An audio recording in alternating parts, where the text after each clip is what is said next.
bilang bahagi ng patuloy na commitment na palakasin ang abilidad ng mga military personnel hinggil sa pagresponde sa panahon ng sakuna.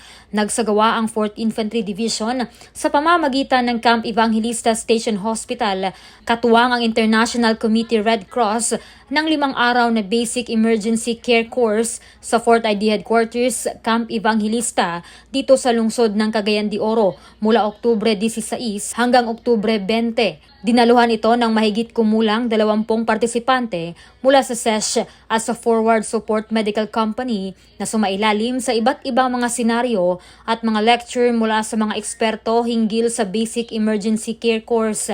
Ang naturang training ay refresher course patungkol sa basic management ng mga high-risk trauma cases sa mga personnel na nasa frontline upang mas magkaroon ng kapasidad na tumukoy, gamutin, pangasiwaan o alagaan ang kanilang mga pasyente na nasa kritikal na sitwasyon.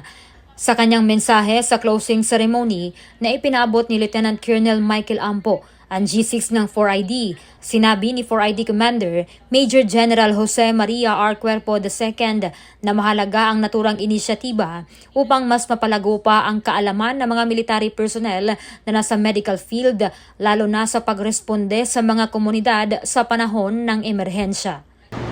This basic emergency course is designed to provide you with a refresher training to renew and fortify your capabilities and to equip you with the latest knowledge and best practices. We need a refresher training because the world of emergency care is evolving, especially in high-risk trauma cases.